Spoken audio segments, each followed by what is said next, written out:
Parliament segment అంటేనే టీడీపీకి కంచుకోట. అందుకే 2014, 2019లో వరుసగా టీడీపీ నుంచి గల్లా జయదేవ్ గెలిచారు.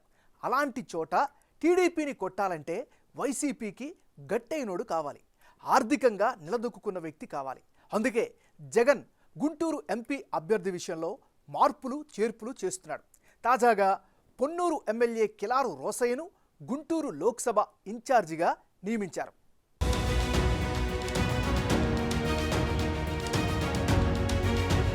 గుంటూరు పార్లమెంట్ అభ్యర్థిపై తర్జన భర్జన పడిన వైసీపీ చివరికి క్యాండిడేట్ని అయితే ఫైనల్ చేసింది. వైసీపీ ప్రకటించిన 8వ జాబితాలో గుంటూరు ఎంపీ అభ్యర్థిగా కిలారి రోసయ్యను ప్రకటించింది. ప్రస్తుతం పొన్నూరు ఎమ్మెల్యేగా ఉన్న రోసయ్యను గుంటూరుకు పంపడం వెనుక జగన్ స్కెచ్ వేరే ఉందట. గుంటూరు లోక్సభ నియోజకవర్గ పార్టీ సమన్వయకర్తగా శాసనమండలిలో ప్రభుత్వ చీఫ్ విప్ ఉమారెడ్డి వెంకటేశ్వర్లు కుమారుడు ఉమారెడ్డి వెంకటరమణని ఫిబ్రవరి 2న నియమించారు. ఆయన ఒక్కసారి మాత్రమే ఆ నియోజకవర్గానికి వచ్చి తర్వాత దూరంగా ఉన్నారు. ప్రస్తుతం రమణను తప్పించి ఆయన స్థానంలో ఉమారెడ్డి వెంకటేశ్వర్లు అల్లుడు పొన్నూరు ఎమ్మెల్యే కిలారి రోసయ్యను నియమించడం ప్రస్తుతం గుంటూరు రాజకీయాల్లో చర్చనీయాంశంగా మారింది.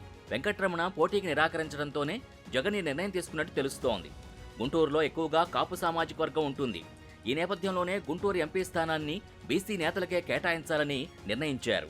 అంతేకాదు పార్లమెంట్ పరిధిలోని మిగతా నియోజకవర్గాల్లో కూడా బీసీ ఓటర్ల ప్రభావం ఉంటుంది.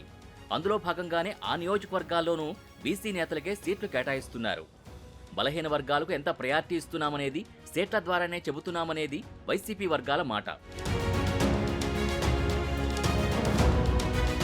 గుంటూరు పార్లమెంటుకు మొదటగా అంబటి రాయుడుని అనుకున్నారు జగన్. ఆ తర్వాత ఆయన పక్కకు జరగడంతో ఉమారెడ్డి వెంకటరమణకి అవకాశమిచ్చారు. ఆయన కూడా పార్టీ కార్యక్రమాల్లో ఎక్కడా పాల్గొన్న దాఖలాలు లేవు. పార్టీ కార్యక్రమాలకు దూరంగా ఉంటూనే వచ్చారు. సీటు ప్రకటించిన నాటి నుంచి నియోజకవర్గానికి కనీసం రాకపోవడంతో పోటీకి సిద్ధంగా లేనని చెప్పకనే చెప్పేశారు. ఈ నేపథ్యంలో ఎంపీ అభ్యర్థి విషయంలో మార్పులు తప్పవని ఆలోచించేలోగా అధిష్టానం ప్రస్తుతానికైతే కిలారిని ప్రకటించింది. కిలారి కూడా ఎంపీ అభ్యర్థిగా పోటీ చేయడానికి కొంత అసంతృప్తిగా ఉన్నట్టు సమాచారం. తనకి ప్రమోషన్ వచ్చిందని అందుకే ఎంపీ అభ్యర్థిగా ఛాన్స్ ఇస్తున్నారని కిలారి రోసయ్య చెబుతున్నారు. కానీ ఇంటర్నల్గా పొన్నూరు నియోజకవర్గం వదలడం విషయంలో అసంతృప్తిగా ఉన్నారని ఆయన సన్నిహితులు చెబుతున్నారు. సంవత్సరం నుంచి కూడా ఇది పార్లమెంట్కి వెళ్ళమని నన్ను కోరటం జరిగింది. నేను పొన్నూరులో అభివృద్ధి కార్యక్రమాలు చేశాను కాబట్టి పొన్నూరులో చేస్తానని చెప్పడం వచ్చింది. కానీ అధినాయకుడి దృష్టిలో ఇవాళ పార్లమెంట్ మొత్తం కూడా ఉపయోగపడిద్ది కాబట్టి పార్లమెంట్లో నువ్వు గతంలో నువ్వు చేశావు. మా పెద్ద ఆయన ఉమారెడ్డి గారు ఇక్కడ తెనాలి పార్లమెంటు ఆయన 3 సార్లు ఎంపీగా చేశారు. స్థానికంగా మాకు స్థానిక బలం ఉంది, లోకల్ బలం ఉంది. సో దీన్ని అన్ని బేస్ చేసుకుని జగన్మోహన్ రెడ్డి గారు ఈ నిర్ణయం తీసుకోవడం జరిగింది. గుంటూరు పార్లమెంట్ సెగ్మెంట్ టీడీపీకి అనుకూలంగా ఉందనే భయం వైసీపీకి పట్టుకుందట. టీడీపీ నుంచి ఎవరు నిల్చున్నా ఈజీగా గెలుస్తారని టాక్ కూడా నడుస్తోంది. ఈ తరుణంలో వైసీపీ గుంటూరు ఎంపీ సీట్ని గెలుచుకోవాలంటే స్ట్రాటజికల్గా ముందుకు వెళ్లాల్సిన పరిస్థితి. అందుకే బీసీ ఓట్లపై జగన్ గురి పెట్టారట.